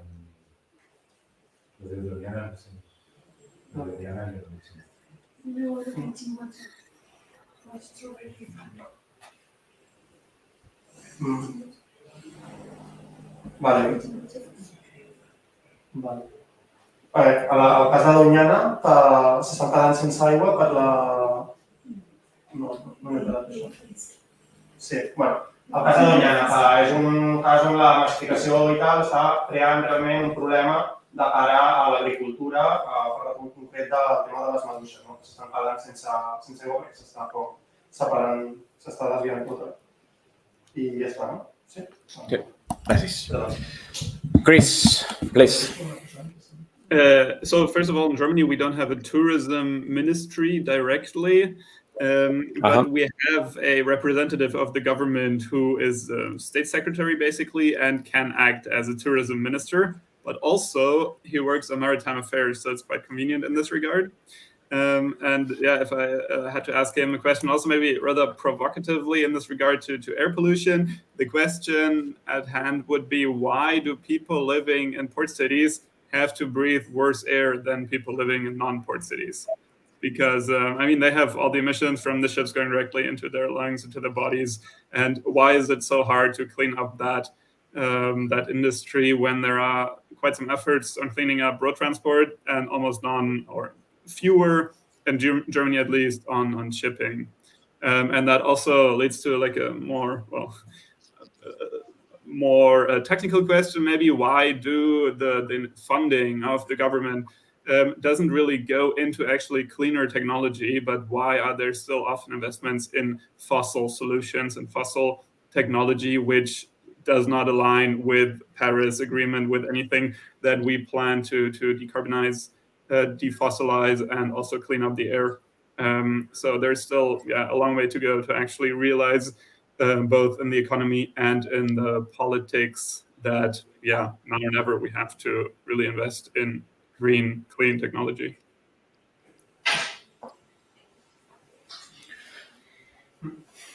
Thank you. Val, bé, el Cris planteja dues preguntes. La primera és una mica demanar per què la gent que viu a prop de les ports ha de respirar un aire de pitjor qualitat que la gent que no hi viu, no? Això és bastant evident. I després també li voldria demanar el per què no s'està invertint en energies renovables i en combustibles renovables, tot i la quantitat de directives europees i d'acords que hi ha a nivell europeu, com l'acord de París de descarbonització de cara a l'horitzó 2030, perquè no s'està potenciant realment això i per contra s'està encara invertint en combustibles fòssils. Tenen una mica d'aquestes dues. Dídac. Doncs que incloguin totes les externalitats negatives derivades de l'activitat de creuers en el preu dels creuers, i llavors veuríem si la gent pujaria o no als creuers, que es posin les piles a adaptar el model que tenim actualment de turisme, sobretot al sud del continent europeu, a la realitat climàtica i social que tenim, i ja està.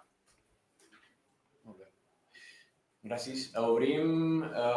Res, això, tenim 5 minutets. Per favor, preguntes molt breus, directes, i així tindrem respostes. Lo primer, enhorabona per l'acte. Jo el que m'estrany molt és que s'omple la boca de contaminació, i un creuer no és necessari, no transporta gens no transporta mercaderia, no transporta aliment, no transporta res. Se tindria que suprimir tots. I els vols aèris se tindria que resumir a la mínima expressió. Això per començar. Per tenir una lògica de lo que diuen i lo que fan, perquè no té cap sentit. Una altra cosa important, la meva dona és danesa. Per favor, preguntes, com si és que tenim molt poc temps. Per què no connecten els vaixells a la línia elèctrica quan arriben? Això seria fonamental. I a part, m'hi havia un projecte, jo l'he demanat al Batlle, i el Batlle l'entra per una hora i per l'altra, i el govern igual. I seria el més important. Jo vinc just enfront d'això. I el problema no són els vaixells, sinó el transport de càrrega transmediterrània i de connexió entre illes, que també contaminen 365 dies a l'any i no sé res d'això. Seria molt important. Gràcies. Gràcies. Puc respondre ràpid i crec que puc respondre el mateix que diria el Cristian, perquè econòmicament no els hi surt rentable, perquè si no ho farien directament. Però què passa? Hi ha també una qüestió d'un peix que es menja la cua. Els vaixells no s'electrifiquen perquè diuen que no tenen connexió elèctrica als ports, i els ports no s'electrifiquen perquè diuen que els vaixells... No s'ha entès. Jo dic, no que s'electrifiqui el vaixell, que és totalment contrari a el que jo volia dir. Jo el que dic és que quan arriben, apaguin els motors de combustió, se connecten a la xarxa elèctrica. És això, és l'electrificació dels barcos. Tu entens això? Sí. Pues és això, els barcos no ho fan perquè diuen que els ports no tenen connexió i els ports diuen que com els barcos no tenen per connectar-se, que no es connecten. No? Però és igual perquè hi ha una legislació europea, que això us ho vull explicar millor el Cris, que els obligarà d'aquí al 2030 a electrificar els ports, perquè ja sap que l'impacte que té és molt gran, però també hi ha una qüestió logística d'on es traurà tota aquesta energia elèctrica per subministrar que segurament, o sigui, m'invento, però al port de Barcelona, segurament el que es necessitaria per carregar tots els barcos que ens arriben al port deu ser el doble que el volum d'energia que consumim com a ciutat, no? Llavors, hi ha una qüestió logística i també d'aquest quin serà l'origen d'aquesta electricitat, perquè si serà origen fòssil, en el fons el que estem fent és cremar un combustible per generar electricitat, que és el mateix que cocremin. L'única cosa és que no ens contaminen nosaltres a la cara, no? Però necessitaríem uns parcs eòlics i uns parcs fotovoltaics brutals per poder abastir d'aquesta electricitat. Gràcies. Espera un moment. A ver si tienen. Do you have anything to add, Jane, Chris, Francesca, on this topic, or we go for next? Sí? Francesca wants to say something, but she's on mute. Ay. Vale, go for it. She's muted. Vale. Es que ella Es tema tuyo, Francesca. Apa. Bueno, seguim i si no després tornem. Per favor, molt breu. Bueno, vale. Jo, és que no ho veig molt bé. No sé si m'han mirat ja. Sí. No és ben bé pregunta. Necessitem preguntes ràpides perquè és que començam un altre acte ara, per tant... La solució que ha donat el Dídac de pujar els preus dels viatges no és la solució. Llavors només els rics podran contaminar i els pobres no. És a dir, polítiques de restricció per tothom. I aquí estem predicant en els conversos ja.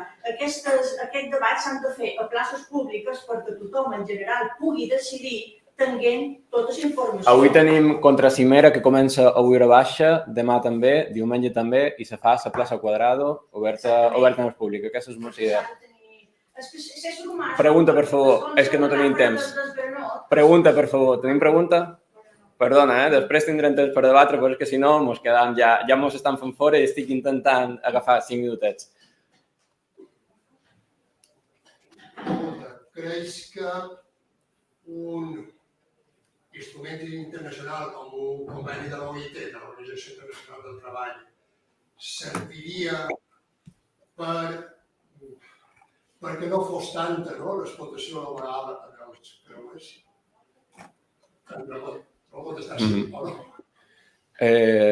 La traduirem si... Això seria millor la de la Francesca. No sé. Francesca. Bueno, Chris and Jane, we have another question here. It's about if you believe that an agreement from the international convention organization would help to make better conditions for the workers in cruises? Well, the conditions for workers on cruises, from what little bit I know, because it's not the main focus of We're Here Venice, but through GCAN, we're connected with International Cruise Victims Association and other representatives of cruise workers. And I do think, I don't know whatever international organization you're referring to, but I do think something needs to be done to improve the conditions for cruise workers, which can be really, really bad. I mean, I'm surprised at some of the things that I see on the blogs between cruise workers, and they say things like, oh, if you get a job with this cruise line rather than some other cruise line, you get free internet. Like, people probably don't know that for a lot of workers who stay for months and months at sea, they don't even have access to internet, and they don't even have days off for weeks and weeks at a time. And when they have days off, they're not allowed off the ship, or they're not allowed on the ship. It's one of the darkest corners of the labor market. Traducción, por favor. Traducción.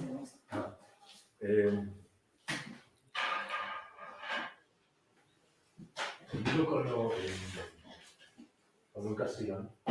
Termino con lo último.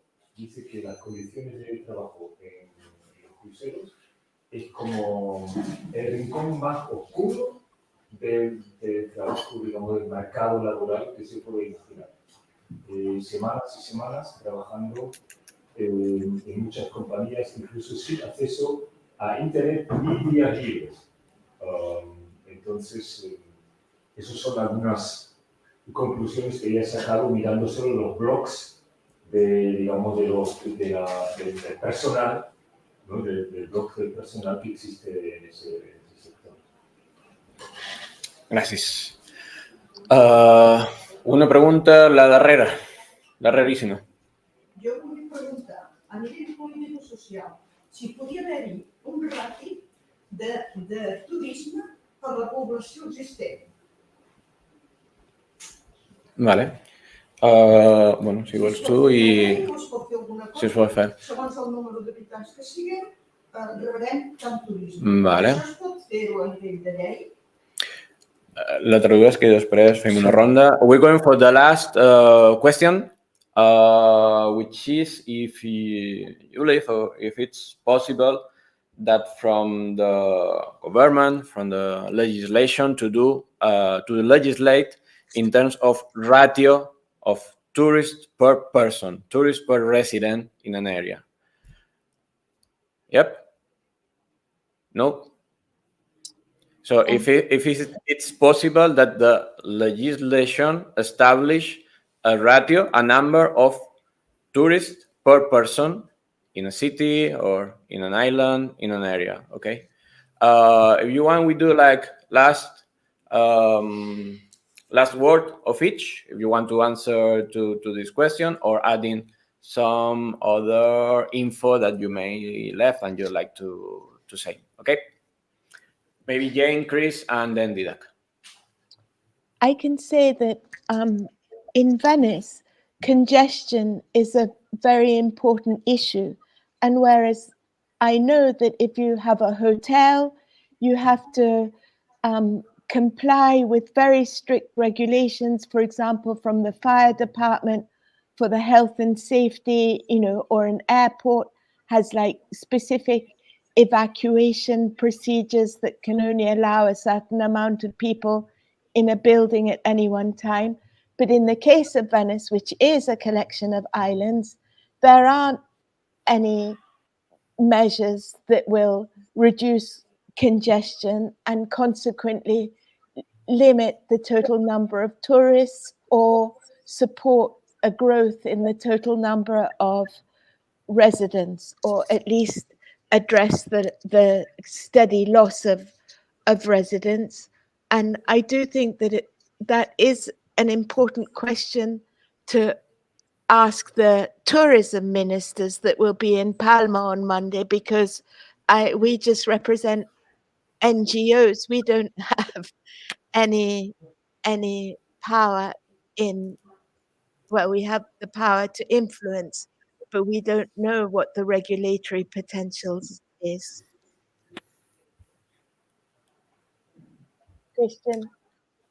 Yeah, maybe I'm just gonna add. I mean, from my point of view, or from NABU's point of view, we focus on air quality and climate and environmental issues. So I cannot really say much about the social issues. The idea of a ratio of like allowed passengers, I mean, sounds nice at first. I'm not sure how it would actually be done in the end, if you would actually just not allow cruise ships to enter the port anymore after a certain after a certain day in the year or so, when the ratio has been fulfilled. So I would say maybe it would be actually harder in the first place for shipping companies to go to the already congested ports either way, rather through political regulation that more focuses on what the ships actually emit, and therefore just limit the amount of available cruise ships in the first place. But yeah, I mean, it would always depend on the kind of city and the kind of port and the kind of situation. So that's all I can say to that. Traduïm i després en Dídac. Bé, la Jane ha dit que a Venècia realment aquest problema de congestió turística és molt important, no? I tot i això no hi ha cap mesura que la redueixi, i això és el que està passant, que s'està duent a una pèrdua de residents i desplaçament d'aquests. Llavors seria interessant demanar precisament a aquests ministres de turisme que venen per què ha de passar això. I en Christian ha parlat, bé, que ell toca temes més de contaminació ambiental, per tant a nivell social és més difícil de parlar, però que seria una legislació difícil d'aplicar perquè hi ha molts contextos, cada ciutat s'hauria de mirar molt com s'aplica i seria difícil per les companyies turístiques com fer-ho. Si quan arribes a màxim ja no poden arribar més creuers, si no, s'hauria de trobar un balanç. I la Francesca ens ha dit... no, però això no és resposta, això. Bé, ha comentat que un creuer turístic amb 5.000 passatgers consumeix la mateixa energia aproximadament que una ciutat de 140.000. Vull dir, per us fer una idea dels ràtios de consum que té realment una persona en un creuer en una ciutat normal, el ritme de vida normal d'una persona. I ja està. Per no repetir-me massa, jo crec que també és una qüestió bastant complexa. O sigui, pot ser una mesura, però ha d'anar complementada amb altres coses, perquè la realitat del turisme és massa complexa com per simplificar-ho només a la quantitat de persones, no? També perquè hi ha diferents lògiques de turisme, o sigui, no només ens arriba gent amb creuer, ens arriba gent també a través de l'aeroport, el tema de les emissions i tal, dels diferents models de transport és complex, hi ha una qüestió de, jo què sé, per exemple, els creueristes, si venen a fer escala ni tan sols dormen aquí, només estan un temps i després marxen, no? O sigui, hi ha diferents lògiques, no? Per tant, jo crec que ha d'anar una mica acompanyat de polítiques a nivell municipal i polítiques a nivell també d'emissions de gasos d'efecte hivernacle i de tòxics. Jo crec que ha de ser una concatenació de diferents factors i de diferents mesures polítiques que ajudin a reduir. Però només aquesta mesura és massa simple com per poder-nos respondre a les necessitats que tenim. Però pot ser una de les variables a legislar. Molt bé, doncs bé, moltes gràcies. Sé que hi ha més preguntes, sé que hi ha ganes de debatre, haurem de fer un poc més després, tenim la cafeteria, podem aprofitar-la. Gràcies, Jane, Dankeschön, Chris. Thank you very much for joining us today.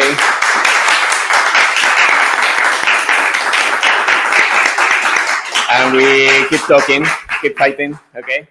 Moltes gràcies. Fins a la propera.